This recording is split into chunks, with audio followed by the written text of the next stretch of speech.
Hey y'all, hey, it's your girl So Fab. We are here with our Unbanned segment with our Sexy Educator. Yeah. Tyranikia Chappelle. She's in the building. We're doing things a little differently this evening. So appreciate you while you're drinking your water and the camera for being so flexible. Well, I'm thirsty. You want me to be like, oh my God. At least come off camera, do a little sip, and then come back, honey. I can't do that because it's not cute that way. See, look, the way I need to go be weird. I'm like this here. That makes sense. Anyway. Like, and my water bottle is cute. First the fuck all, it's cute, so I can show it.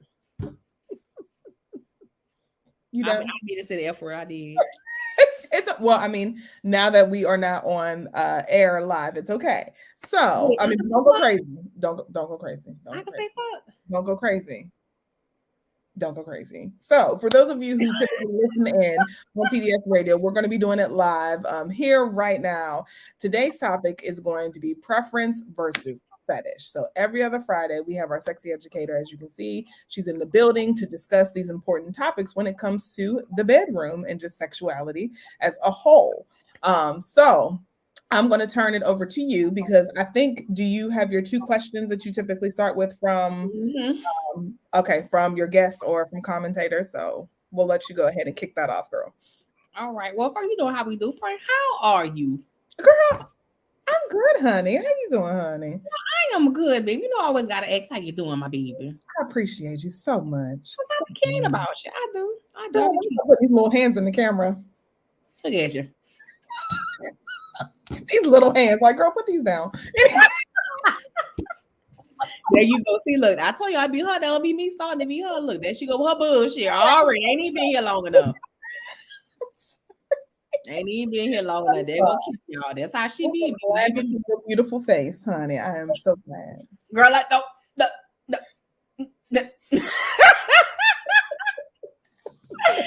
All right, so let me go ahead and start. You're not being here cutting up because we already late. Hello. I know. Dang. You know what, friend? I'll be saying sorry. I ain't gonna say it this time though. Anyway, so yeah, first question. Oh, we got two questions from two followers from Instagram. Mm-hmm. Now, my first question that I got, this is the 2-part, so I'm gonna have to answer it differently. So the question is, I have never used an adult toy, but I want to try one. Should I try a toy for inside or outside? And should I buy one online? I know I was so intrigued by this because I think a lot of people don't necessarily think. I think that adult toys have become such a big part of our society. Like people are, a little more comfortable talking about them to some extent, right? Right. But I think a lot of people don't realize some people really don't own them, have never owned them. And these questions are really good, especially when talking about purchasing one. Because, okay, so I'm gonna answer the second part of your question before I answer the first part. Okay. Buying toys. It can be a bit of a strenuous procedure depending on where you're going, right? Especially shopping online if you never bought one. Mm-hmm. I'm not going to say no, don't buy online. I will say there are pros and cons. Now, with buying online, if you're going to buy one online, make sure it's from a good company, right? So doing like one of the like a toy store that that's out in your city, rather that be something like Adam and Eve. That's a pretty, big brand. Mm-hmm. And then you can always take and shop with one of the toy companies. Say for instance, like Le Wand or We Vibe or even Kel Exotics. Now, Kel Exotics is a big toy company with a lot of sister companies under them. Mm-hmm. So you can find a variety of toys when it comes to Kel Exotics. But if you're just starting out, maybe like I said, go to Adam and Eve if you're going to buy online because it may be uncomfortable for you to go into a store. You may have questions that you don't necessarily want to ask the person who's behind the desk. Right. And that's totally understandable. So if you feel more comfortable at home, just making sure that you purchase, like I said, from a reputable company. Now, if you find that you kind of in a budget or you just not ready to take and invest that much in a toy and you want to buy from somewhere like Amazon, right? Mm-hmm. Make sure you read reviews. Read reviews, what people are saying. Also, do your due diligence. You need to take and research that company and make sure it's actually real and not somewhere in China just stealing your money. It happens. It happens with clothes and stuff. I'm just saying, you just never know. You just never know nowadays. Like people are so savvy, right? So So then wait, before you say that, because some people actually will go to China or India, like websites like DHgate or Alibaba to get a wholesaler to get these toys. Would you recommend that? So here's the thing about that. Majority of the toys that you see they were created that way. The only thing companies do, depending on the company, they take and buy the license for their toy and slap their name on their product. That's what happens a lot of times. Okay. I'm not saying it's a bad thing. However, depending on where they got the toy from. And this is what I'm going to talk about in my workshop, come April, about material and stuff like that. You have to be mindful when you buy from these companies that's out of the country because we don't know what their regulations are. Okay. Okay. And our regulations are already shit. You can buy never mind. That's a rant for another day.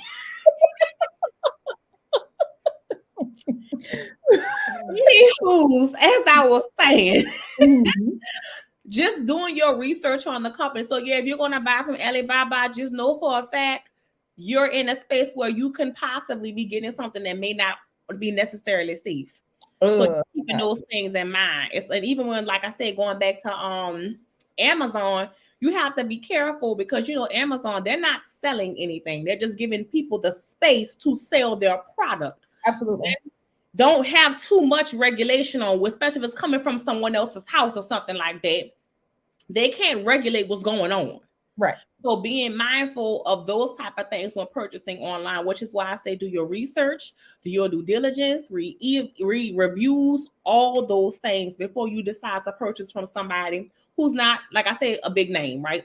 Now going into the store, there's a pros and cons of going into the store. There are some reps in the store who don't know what they're talking about. And that's just been asked from experience. I used to work at Adam and Eve. And a lot of them don't know about the toys. They don't have much information. Some of them, not saying Adam and Eve specifically, but just saying toy stores in general. Some people in these spaces, they're just selling. They're just selling to you. So they're going to try to upsell you on the biggest, most expensive toy because they're going to say, you need this, going to have you the greatest orgasm ever.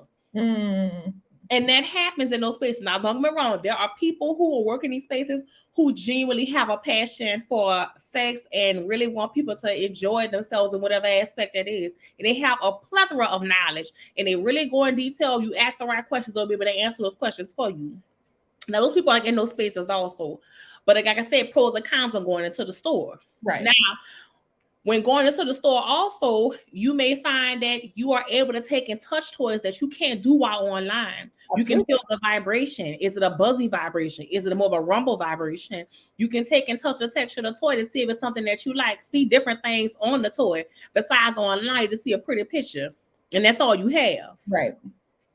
But so that's the pros and cons of going into the store. And on top of that, instant gratification. You could take that toy home and have you a good time. Yeah, girl, listen. Right. If you order online, you gotta wait for your good time. Right. So then and stuff. So that's something else too. I was getting ready to mention because not saying toys are bad, because of course you know me, I love them. We know, girl. We know. We know. Yes, I'm never going to the bar and get a toy because I'll be a whole liar. Okay. However, if you are just trying to see what you like, then that's something again you can use also like your hands, right? I wasn't gonna say like fruits or nothing like that. That's your kink, that's your thing. Again, if it just because it ain't my jelly, don't make it your. I'm just saying it's all right. However, you can use your hands to take and stimulate yourself. Now that's going into the first part of your question is, should you purchase a toy for inside or outside? That's gonna solely depend on you and what you require to experience pleasure. If you are orgasmic from external play, maybe an inside toy may not be for you. If you are a person who receives pleasure from both internal and external play, then you can get a toy that's dual, meaning you have vaginal penetration and clitoral stimulation. I don't have a toy over here with me. I typically have to post it up on the wall. Yeah, with me. It's nice decor. Nice decor. Anyway, dual vibrator that will give you both vaginal and clitoral stimulation. Yeah, vaginal and clitoral stimulation. So again, answering the first part of that question, it sort of depends on what you want to experience and what you need for release, or sorry, not release, for pleasure. So a lot of, I will say there's many studies have done that shows that a lot of women are orgasmic from external stimulation. Right. That being said, if you're just trying out a toy, maybe try something for just for external stimulation. And as you experiment with the toy, maybe using your fingers for penetration to see how you feel. Mm-hmm. And then venture off into buying other stuff. And then one day you'll find yourself with a chest or two full of shit.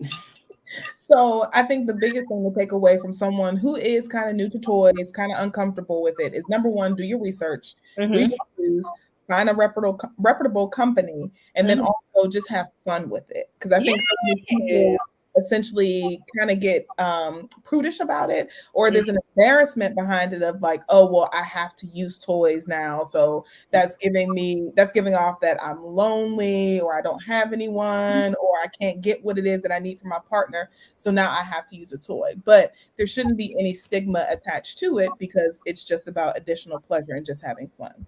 Absolutely. As a matter of fact, you can also take and incorporate toys in your bedroom with you and your person.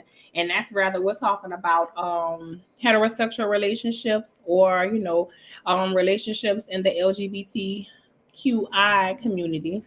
I'm sorry, is it I get IQ, sorry, community. So you can add these things to your relationship with your person. So it doesn't have to be specifically for solo play. Right. You can use a toy on if you are a woman or a man playing with men, you can use toys, a male masturbate, a stroker with your man.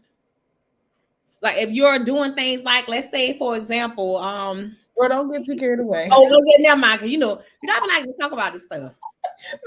Let's go into our next question. That's a whole different show. You know what? We're gonna leave that one for another time. Anyway, question number 2. So this question here, it really touched my heart.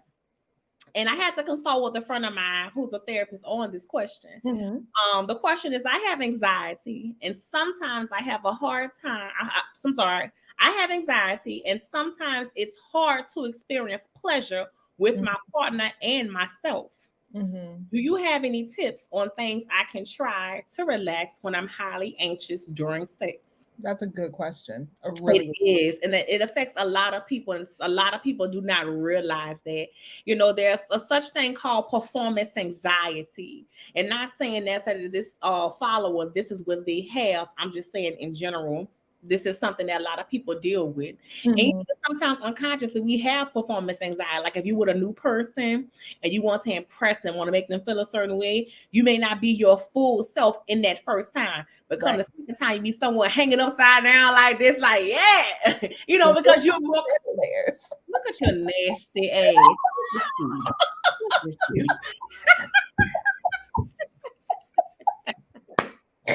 Look, y'all see Kim, look. Hello and good evening. It's not about me, girl. Keep it moving.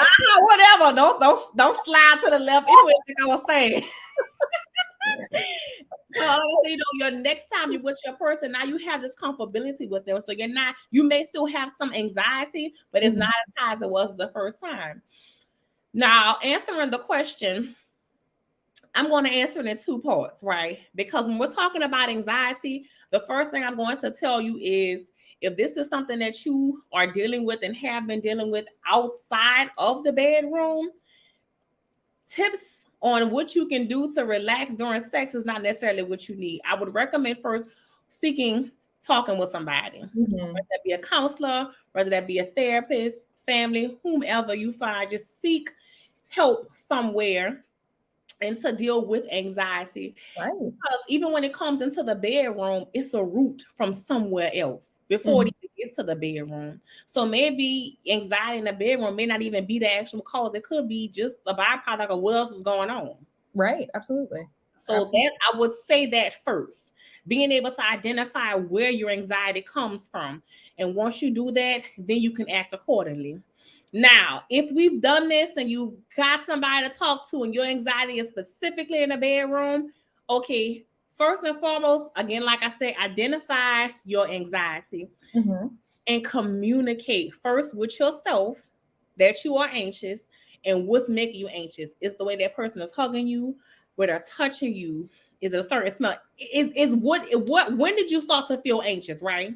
And then Mhm. on top of that, communicating with your person that you are feeling anxious, because now you invite them to the space to take and help relax you, because they hopefully they will ask you, what can I do? Should I do this? Should I try this? Maybe let's stop. You want to just hug? There are different things that your person can do to take and relax you, to reduce some of that anxiety so that you can find comfort with them. Now, when talking about anxiety, again, pleasure with yourself, what is the root of that? Right, right. And for that, the tip that I have is, like I said, going to speak to someone. Because Mhm. even when it comes to self pleasure, relaxing is something you're already in that state before you go ahead and start to self please, right? Unless you just had an anxious day and need to get off right fast. Mhm. I'd be stressed. The buzz right fast and go to work. Girl, I'm keep telling you, listen, masturbation and coffee have saved many lives. I need y'all to know that. I rub one out and drink me some coffee, and I'd be like, all right, ready to start my day. I'll be a better person. Look, Rocky.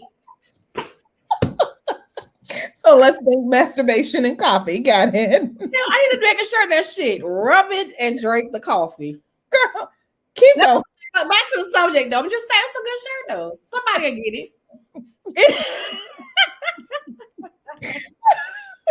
Okay. I But think that is something really important to highlight because a lot of people, especially with coming out of the pandemic and just dealing with previous relationships, family members, or whatever, we do have a very anxious state. mm-hmm, That can essentially transform into the bedroom to where to where people are in their minds constantly, and they can't get to that point of mm-hmm, relaxation. So it's just, what do you do? And like you said, the biggest thing probably should be, okay, I should seek therapy, mm-hmm. talk to someone to talk out what exactly is going on and what's triggering me, and then possibly don't be ashamed of medication. There's nothing Right. wrong with that. When it comes to anxiety, because we all know panic attacks and anxiety attacks are real. You literally feel as if you cannot breathe.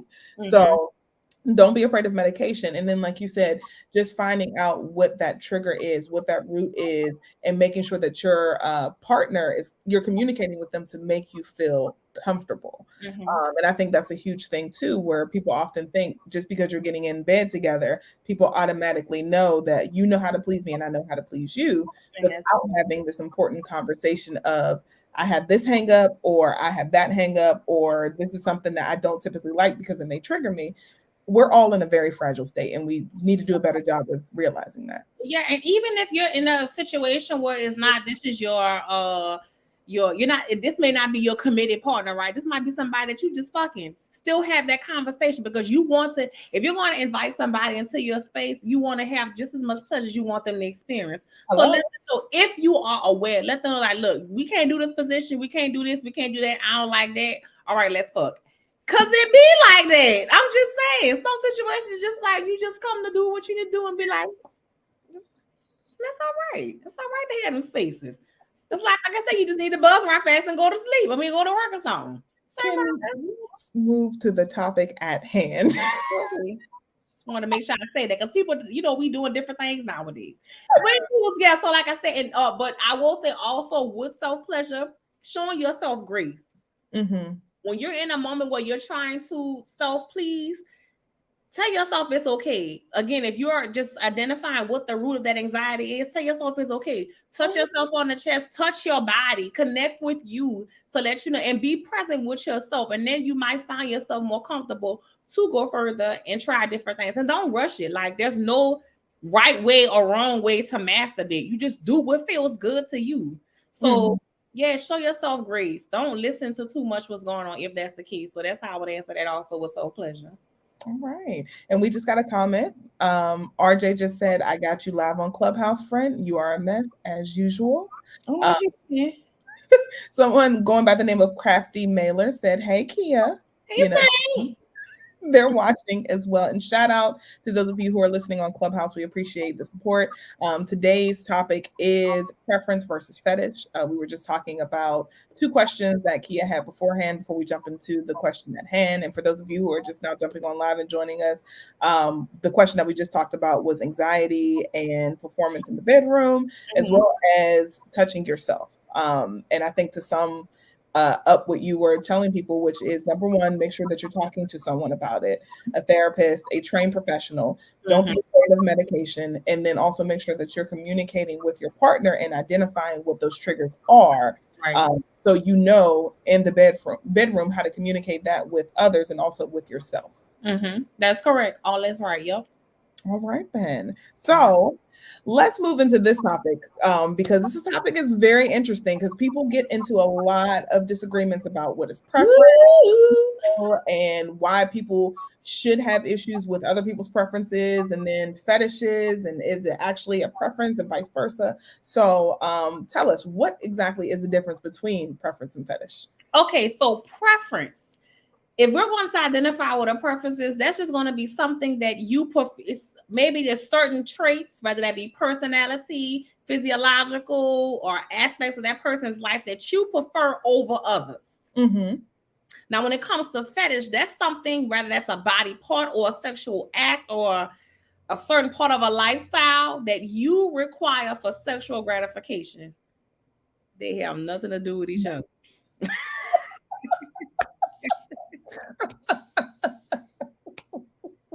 But somehow the two end up merging. They do all the time, all the time. And I've been having this conversation. Just so this conversation came about from just talking to friends and family and just strange people because y'all know I talk to any damn body. Anybody. I know. Shut up. Anybody. I'm like, girl, not today. Yeah, she treat me, y'all. That's how me in public. She treat me just like this, Yeah, like I a gotta be the fake friend. Hey, how you doing? look at her. She be fake as hell, walking off. I be like, well, did we come here together or not? Why am I alone? I feel like Mason. Rough. Well, that's her baby, by the way, y'all. Anyway. I had to rant. Like I was saying, though. So yes, the two have nothing to do with each other, and people confuse them all the time. One of the conversations I had some time ago was with a male friend of mine who is white, and he exclusively dates black women. And in his book, because he wrote a book, what did I say? But he wrote a book. Book was interesting, and he made some comments, and I was like, "Do you think maybe a black woman who was reading this or somebody else will take and maybe think you fetishize black women?" And he was like, "No, that's just my preference. Like, now I grew up in this area. This is where I feel more comfortable. So this is just my preference." And I'm like, oh, okay. And then I would have conversations. I started having conversations with other people who have been in interracial relationships, and some of the things that they said that sometimes they did feel fetishized. So I'm like, wait a second, where is the difference? And how do we know? And when we do figure that out, like how do we handle the situation, right? Because to tell somebody, hey, this is my preference, okay, and so and no, to this, I mean, to add to that, sometimes people internalize your preference. When you say this is what I prefer, they take that as either a challenge or an insult. And it's like, it's nothing against you. This is just what I prefer. I didn't say I didn't like you. I just said I didn't like this aspect. I require something else. Right. And I think that that is a good topic to kind of dive in and then can really fit in just across the board is when you're talking about someone who is of a different race and they exclusively only date outside their race, but one specific person of that race, where I've heard so many conversations of people saying that, okay, so are you just essentially fetishizing that race? Where some people might say, well, I only date, Latino women or, Latino men or Asian men, women, whatever have you. But is that essentially a fetish? And then where does the line draw to where it's fetish and preference? And is it so much of what the person says about the person of that race or what they do with them that makes it a fetish? Or like, how do you decipher which one is which? So again, going back to the definition of preference and fetish, right?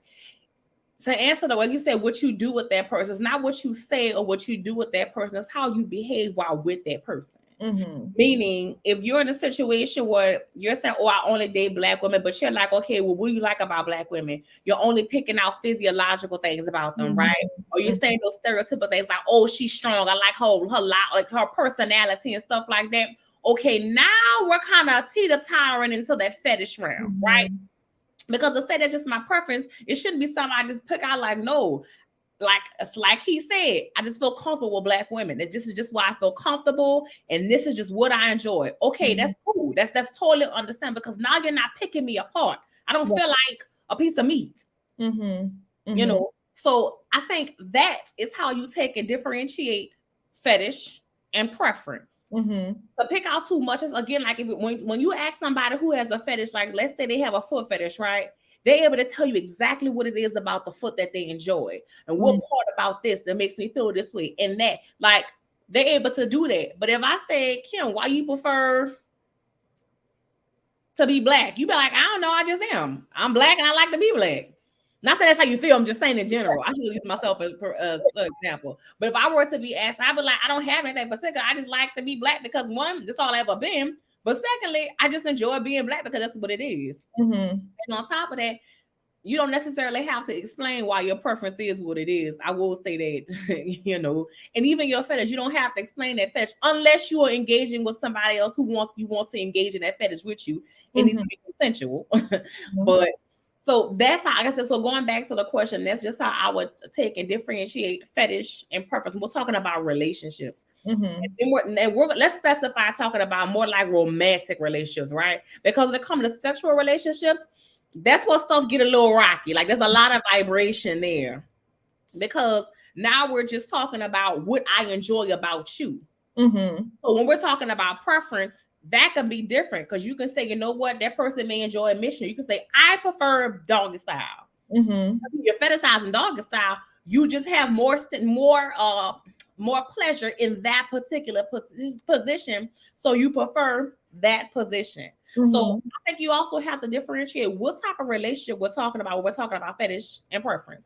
Because sometimes people get upset. Like I have not a friend, sorry, somebody I know, they are in a situationship, I suppose, where they want the person, but the person not necessarily into them, right?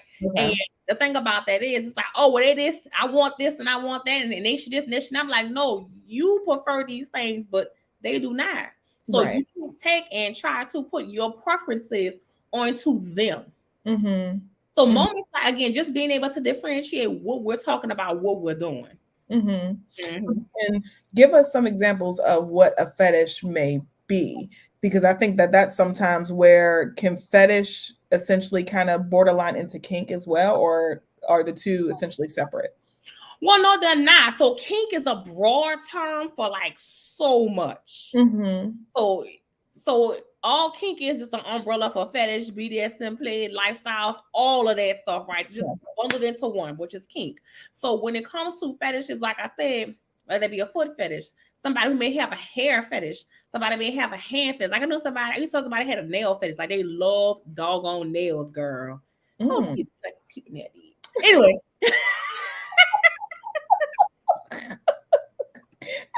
Really? What? Really?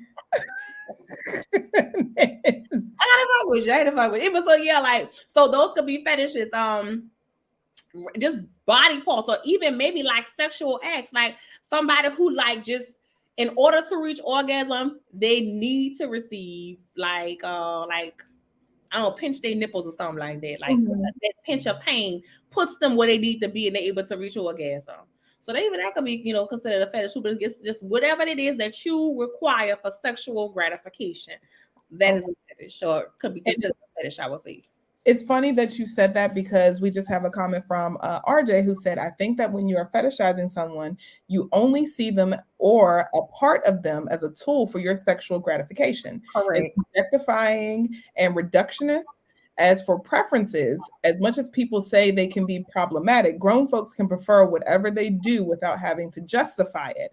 I prefer dark, natural hair, intelligent femmes. I have every right to love and want that. Hell, I deserve that. How about that? Don't entertain her. Don't do that. Okay, no, can't. No, I'm playing. That's my baby. That's my baby. Go ahead.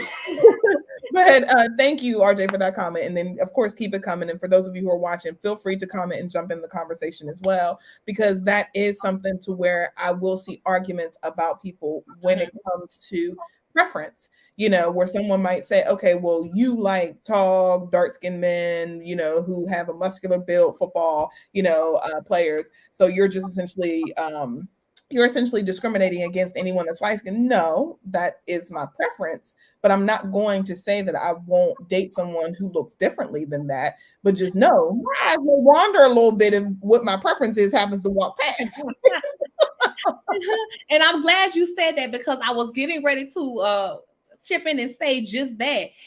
And that's something else I wanted to ask or just like put out there. Are your preferences deal breakers when it comes to relationships? For me, I would say depending on whatever particular preferences go. As humans, we have so many things that we require, desire, want, and need, right? So you may have multiple preferences. And for me, certain preferences are deal breakers. I will say that. Because you got yeah, because somebody who may have been in a traumatic situation, a traumatic relationship, right? And they come into a new relationship. This person may be unconsciously doing things that reminds them or triggers that person of something that happened in that past relationship.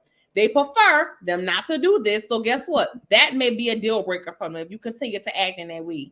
Absolutely. Or certain parts of somebody's lifestyle. Like I'll be honest and share me. Like one of the conversations I had with my friend is about my preference in dating.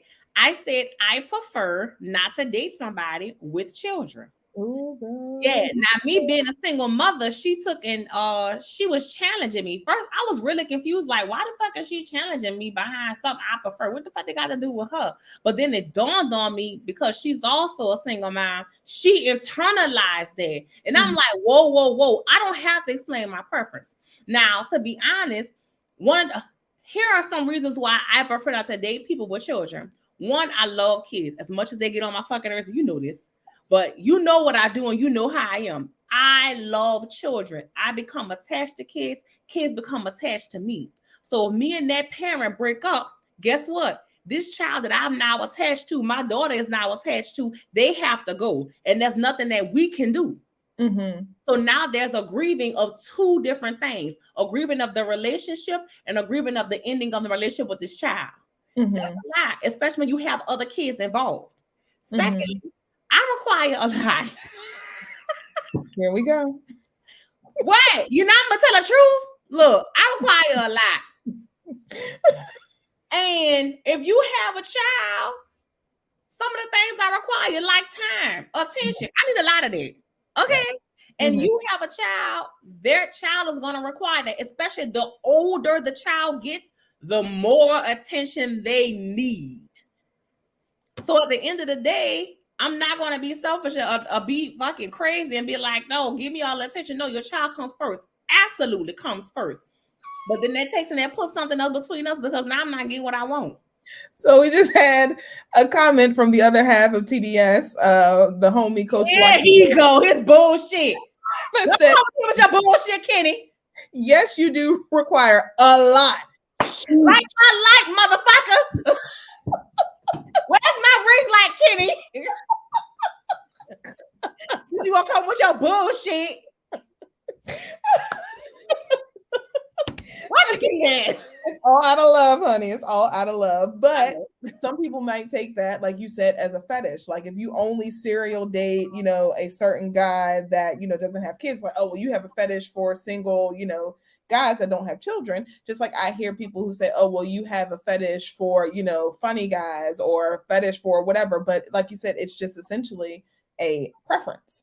Now, and when I think of fetish, I often think of like men who might have a butt fetish or women that have arm fetishes or lips or whatever have you, where So that's you're the thing. sexualizing, as RJ said, you're sexualizing these aspects of that person. Because here's the thing: if your preference is somebody who's funny, that's something you prefer that's going to take and enlighten your life. This Mhm. person's going to pair well with you because of these aspects of them. Or, I'm sorry, these preferences that you have with that person. If you know you're a person who enjoys laughing, you want somebody that's funny. Why? Because you want to continue to laugh. You want to be able to share jokes and make them laugh. That's how you communicate.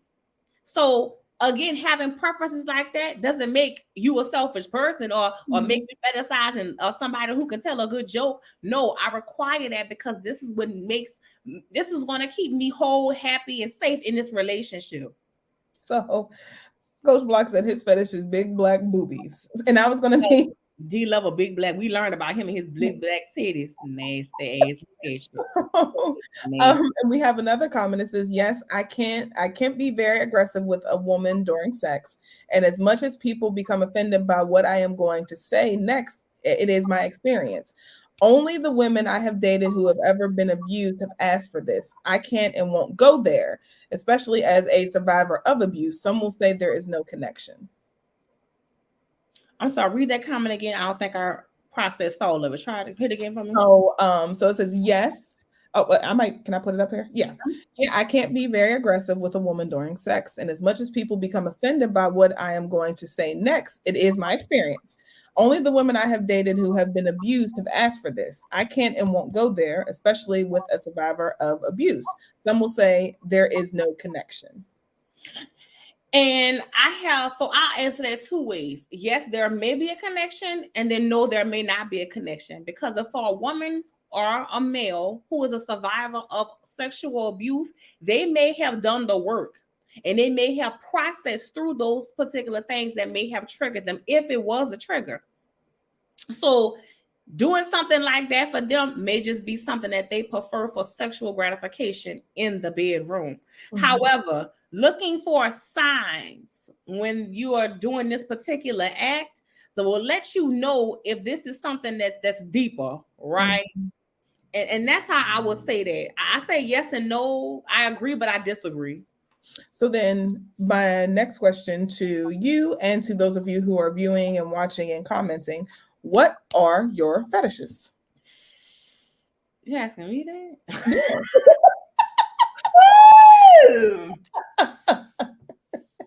I'm asking everyone that. Everyone who's viewing, I'm asking you, anyone who is comfortable in sharing, what Okay. are your Yeah, I fetishes? was getting ready to say that.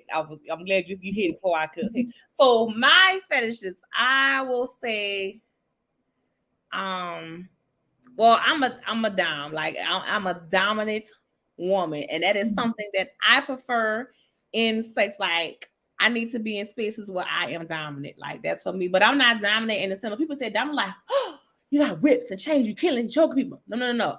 For me, my form of domination is very sensual. I love seduction, right? I love seduction. And for me, that is just how I take and I get control. I seduce, I use my sensuality, I use my sexuality. I'm not using pain. I don't, well, I can't, but I don't necessarily go there because that's the easy part. I enjoy spaces where I can be creative, right? And that's another Mhm. fetish of mine, creativity when it comes to sex.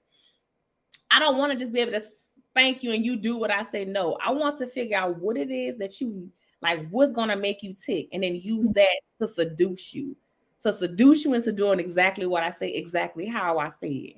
Mhm. So yeah, that's one of my fish. Hello and good evening. Other stuff I like. What I like. And the ones that you felt comfortable sharing. Oh, I can tell you a whole lot, but I'm not gonna be out here telling all my business. You know, I'm mind sharing. I tell anybody, but not anybody, not anybody. Your top, let's say your top three. Top three, definitely the one I just mentioned. Mhm.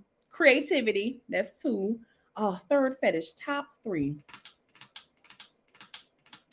Come on, baby, tell it. You can tell it. For I those of don't you know. who are watching and want to comment, tell us. This is Let's space see. here. Top three. Give me a sec. I gotta process some stuff because I'll be like, I need okay, top three. Like I said, domination, creativity. What else? Washing.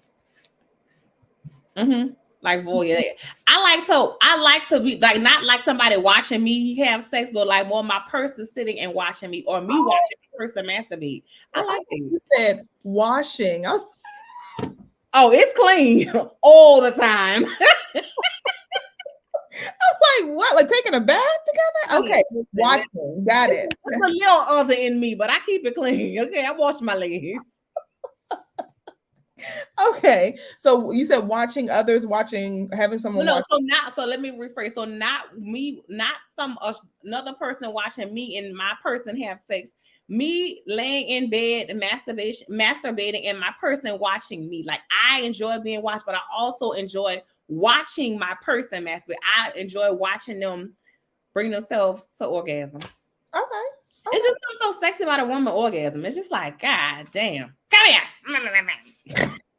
Anyway. You're stupid. We have a comment from Nicolette. She's on Clubhouse. Shout out to those who are listening on Clubhouse. She said, I find fetishes to be generally more uncomfortable to talk about because they can reveal sexual vulnerability. It's easier to discuss kinks. Now, how do you feel about that? Bring that back. I'm gonna read it again. All right. That's more comfortable to talk about. Yes. The thing about it is when you're in the lifestyle, let's just say kinks or like BDSM, like you're in that particular lifestyle, there's some sense of control. You control what's happening in this space. But when we're talking about other aspects, it leaves you vulnerable because now you have to open up parts of yourself and somebody gets to have that information. And if they walk away with it. Minus in a kink, I'm going to share my kinks with you because we're both on the same page. We're coming here for this particular reason. So it's shared in that space. So that may be, that may be what it is. Do you feel like some people won't, or even Nicolette, for listening, do you feel like some people won't reveal it because they know in the era of social media that that person can be aired out? Someone could tell people like, oh, this person did this to me, and if someone ends up, the relationship ends up going awry, someone's heartbroken, then immediately they can air that person out on social media. And that's why someone might be a little bit more hesitant about sharing what that fetish is. That definitely can be. I think that's a good point right there, especially when we're in a space where people are dating majority online. So you do take and open yourself up for that particular, that for that to happen. However, you gotta think about it. Like there's no way for you to know 100% that you're safe in space, especially when you're just meeting somebody. So you have to go through a process of really vetting a person when you're sharing certain parts of yourself with that person. If you're going to share intimate things about you, if you're going to give parts of yourself away, make sure you're giving it away with a person that you know for a fact who's not going to do anything to harm you. And again, people are fickle. Like humans are really fucking fickle. So you might be in a space where it's like, oh, I'm great. And then it's like, oh, bitch, you hurt my heart. Fuck you. And then all your shit is all over the place. All over the place. And Instagram stories, reels, on their wrist. Right. And that's fair to say that. But again, if you're going to be in certain spaces, it's just a risk you take. Like when you get in your car and you go to work, you take a risk unbeknownst. You can't control what the driver next to you is doing or what the planet is doing. You don't have control over certain things. Not saying to close yourself off from people or being, just be mindful of how much you share and when you're sharing those things about yourself. And that was going to be my next question. When it comes to discussing fetish, kinks, or whatever have you, when is a good time to bring that up? When you're going into the bedroom. Before you even go into the bedroom. I asked you why you sitting in the bedroom and you sitting there and you hugging and you kissing, just sit and have a conversation. What you like? What brings you pleasure? Like you have to have those conversations, right? Because people are in spaces where it's like, oh, I'm not going to say anything. And like you said in the beginning, you show up saying, you know what you need to do to make me come. And that's both whether you are in same-sex relationships or heterosexual relationships. People show up thinking like that's just damn thing. Like people just think if you gay, or so I'll say lesbian, I don't say gay. If you're a lesbian, women just know how to eat pussy. No, all of them bitches don't. Okay, we're going there. Now show the fuck in. I'm gonna go ahead and tell you. No, they don't. Not all of them do. Just because you have one does not mean you know how mine operate. They really believe like, and it's like so many studies saying women have more orgasms in same-sex relationships than they do in heterosexual relationships. I'm not going to get into that, but I will say this here: as a lesbian, like, listen, honey, it don't always happen. So you gotta teach about it. Hold your head still. Do this. Stop doing that crazy shit. So we actually have a question. So it says, Shay, she is in the Black lesbian community. Grooming the body can be a kink or fetish. It's def one of my kinks. Oh, I love that. I had somebody shave me one time, and that shit was nice. You said shave you? Really? Like they shaved my lady bits. Really? Yes, it was nice. Okay. They were really into it. And I was like, oh shit, I got some head after, but it was nice. Okay. So. Well, shit, it was pretty. I had 82 shit. Okay. But no, to your point, Shay, I think that is a good point, because I enjoy, and I know saying this is going to sound wrong and dirty, but it's not the way that you mean, but an actual like facial, where you're cleansing the skin, you're toning the skin. I enjoy giving men facials and doing manicures and stuff like that. Like, I really like to see men take care of themselves. And if they don't, or they've had a rough day, I will take the time to be like, let me sit down, and I'll get like the warm towels and everything like that, and really take my time to make sure that, their skin feels good, and do the mask and all that. And it to me, it's a good bonding experience. I love it. I do. And it's on you, because I was getting ready to say, I like if I just come out the shower or something I enjoy, it might not be a fetish, but I do like it because it could lead to, sex for me. Moisturize my body. Oh my God. Yes, I love that. Put lotion on, or grease me up, baby.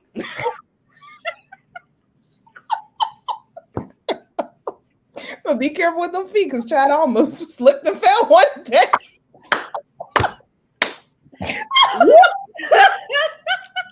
Look at here, Kim. You took a whole other level of knock me off my feet, friend. That was not what he meant. That's not what he meant. I cannot stand ash, honey, but no, I agree. Like, that is one thing where I am big on that too, where moisturizing and just taking care of yourself. I don't know if that is considered a preference or a fetish, but I love to see someone who takes care of themselves. When so they smell good. Does it bring you sexual gratification whenever you see somebody who's well, medical, or when you are actually taking the time to maintain these certain health, or I'll say physical aspects, like, or does it give you sexual gratification to give your guy a facial and give him a, so in that case it might be a fetish then, or maybe you think like I love it, and I love smells. Like, that is one of my big things. I love smells because I feel like smells will trigger certain things. So when a guy smells good, I'll attach it to whatever his scent is, to different moments that we've had. So I'm very, very big on any guy that I'm dating. You have to wear some sort of cologne, and it has to complement your chemistry. Because ain't nothing worse than a man wearing a cologne that don't complement him and it just stinks. Like, take that shit off. But you fucking everything up. But I love cologne, like you said, grooming, things like that. It really does it for me. So it might, it probably is a fetish of mine. There's nothing wrong with that. I mean, so it seems like, I don't know if you saw my post on Instagram when I was talking about people who are orgasmic through certain of one of the five senses. So that may be one thing for you, like something you could try, like just being blindfolded and just smelling your person, not talking, just smelling them, their body, their arms, their neck, like just smelling them and touching, like, that could be something fun. Be like, and they're like, I ain't fooling with you, Kim. Why you messing with you either? Never.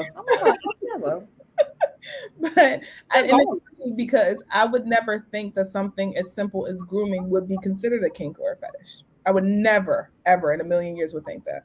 Well, when you think of, if you are familiar with like a foot fetish, grooming goes into someone with a foot fetish. They're gonna wash the person's feet. They're gonna Mhm. take and massage their feet. They're gonna lotion their feet. So that's a part of grooming. So just having that physical connection, with these certain parts of the body or with that person. So yeah. Okay. Okay. Mhm. And we have another question that says, what do you mean by do more than five senses?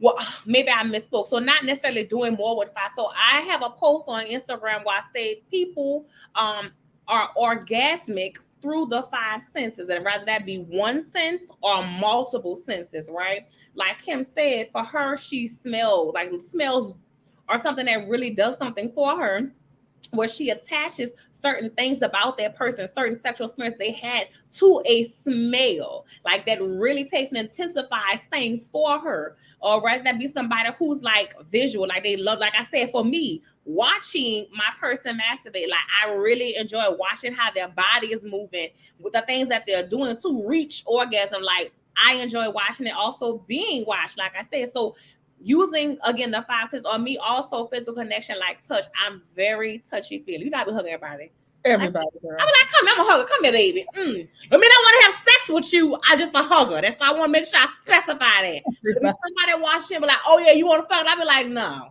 that ain't what I said. That ain't what I said. So I want to Oh, yeah. specify. I want to specify. My hug does not equate to sex. It means I like you, baby. Come here. And I hug on you if I like you. If not, I be like, nice meeting you. Come back. And like I was saying, so back to what I was saying, Mhm. physical touch for me, I need that connection. Like if we're intimate, I want to feel your skin on my skin. Like I need to feel that warmth or the coolness from you being cold. Like I love, so it's sensory, right? So that's just like, so again, using the five senses to intensify orgasm or even pleasure. So yeah, that's what I meant by that. Like I said, I misspoke when I said that. Okay. Well, we are getting ready to approach the top of the hour. Mm. So please, before we get into wrapping things up, I want you to talk a little bit about your event that's coming up on April 1st. So people know. So without further ado. All right, y'all. So guess what? I'm gonna be live in the flesh at Uncorked, which is a black-owned wine shop in Raleigh, North Mhm. Carolina, and we're doing a workshop series, and it's called Uncorked After Dark. My first workshop is going to be on sex toys and lubricant intro. Kind of going, it'll be similar to how when I answered the first question about purchasing toys, pros and cons, what to do, what not to do, things to look for, not to, when purchasing new toys for first time buyers or experts.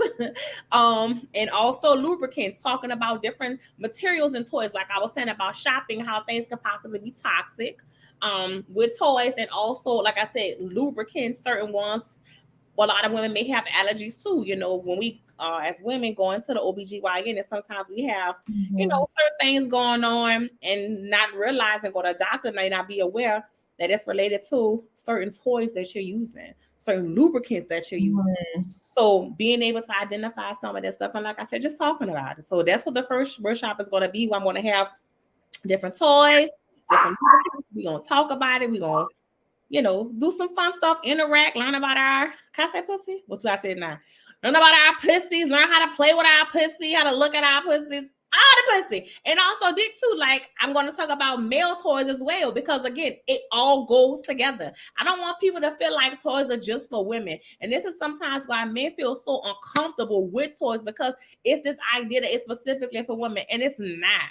So I'm going to talk about male toys as well, certain things for them, how to use it on your guy, and that's whether you are with the guy as a woman or a man, whatever you doing out there. So that, and I'm also going to have I'm going to have two giveaways, so you can enter into the raffle, take and win you a toy. You're going to have two different toys, one for external, one for internal and external. You're going to have a toy bag, some lubricant, and I'm going to send you home with the whole kit. Hello. Hello and good evening. And I And think we actually have the banner. Let me see. yeah, Um, look at yeah. me. Yes, we have the banner, so you can take a look. And this will be happening at what 10511 or 10511 Shadow Lawn Drive. That's Suite 111 in Raleigh, Uncork. And then tell everybody about your sponsors. So yes, my sponsors. Okay, first let me start with me, Sexy Education. Ha ha. Hello. I'm sponsoring me because I'm the shit. I'm gonna always sponsor me, first of all. Anyway, so yes, that's gonna be my IG page right there, _sexy_education. Follow me. You can find all type of stuff I talk about, right? It'll be my life, what's going on, all that good stuff. So that's there. Insatiable Pleasures, y'all. That is a Black female-owned toy company. And her line is amazing. One of her top toys she has is called the WAP. I got that thing and I broke it and had to get another one. Wait a minute. You know what? That leads me into my other sponsor, Kinky Hut, because he showed me some love and sent me another one. I'm struggling. Kinky Hut is a lingerie boutique, but they also sell adult toys and they have a lot of stuff for kink. And I tell you, their lingerie is freaking gorgeous. And they have a lot of stuff when it comes to kink that you don't really see on the market sometimes. So like shop with Kinky Hut. Again, Black guys, my cool Freddie Hydro, Heater Bound. Listen to me. And then Adam and Eve, they everybody knows about Adam and Eve. I mean, like really, just one of the top adult toy companies in the industry. So yeah, those are my sponsors. They gonna give some good stuff. You might see one of them in there, or 2 or 3 of them in there from the company. So yeah, so y'all come through, hang out with us, talk crazy with me, ask whatever question. And the other thing about it also, if you decide to come to the workshop, I'm gonna hope that you do know you can take and have. If you have a question, you can give it to me and I'll answer it anonymously. So if you have a question, I'm gonna take and have a space where you can take and just throw something in a jar, or you can take and matter of fact, send me an inbox, DM me on Instagram, or if not, you can take and send me an email at axthegoddess16@gmail.com. And I'll answer that question anonymously at the event as well. So never feel like you're in a space where you cannot ask me and have your question answered. If something you want to share is not something you want everybody to know about, I understand, and I would never share your information with anybody. So yeah. And then also general admission, $25. It does come with a glass of wine. And then you would like to also be entered into the raffle without doing it yourself, that is for the VIP. That's $40. That also comes with wine and an entry into the raffle. So April 1st from 9 to 11. Make sure you guys. Yeah, make sure y'all that we're gonna have us a good time. We're gonna, like I said, learn about all the fun. We're gonna dance, have a good time, drink some wine, enjoy some good company, people that you know, and maybe some people that you don't even know. Hello? Just enjoy the space with each other. Yeah. So yeah, you know how wine do bring everybody together. Anything with food. You be like, what? Oh my God, who you is? Come here. Come. So Kia, let everyone know how they can follow you. So you want to talk to me? I have IG, which is going to be _sexy_education, IG. And then I have a space specifically for Black women. I have a Facebook group, which is just Sexy Education, where I talk about things that we talk amongst each other about things related to us, whether it's sex, pleasure, life, whatever, all the shit that Black women deal with. Like that's us, that's for us. And y'all come there, engage. Doesn't matter what you identify as. Your sexuality, none of that matters. What matters is the fact that you are a beautiful Black woman needing a space for community. And that's what that is. Hello, and good evening. And then again, email if you have questions or need a way to get in contact, people, workshops, anything like that. axthegoddess16@gmail.com. Boom. It's just that simple. And I want to thank you all for tuning in tonight, for interacting with us. Thank you to the ladies of Clubhouse who were interacting with us as well. We appreciate you. Remember that Kia does her show every other Friday. So not next Friday, but the Friday following that. If you want to join in again, you can also listen on TDS Radio. All you have to do is Google TDS Radio. Pops up right there. We play all R&B, hip hop, neo soul, all of that. Oh, and that link is also in my bio too. So you go to IG, you will always find a link in my bio. So you can go right there to the site. Oh, look at you supporting us and stuff. Oh, and when you guys are interested and want to attend Uncorked After Dark, we will make sure that you guys have the link so you can purchase your tickets. Yeah, But so stay tuned. We getting all that stuff together. Y'all hold tight. We on the way. and we appreciate y'all. Thank you so much. You Yeah. guys have been beautiful. You're awesome. Have an amazing, amazing weekend, and see you guys in 2 weeks. I know. Bye, y'all.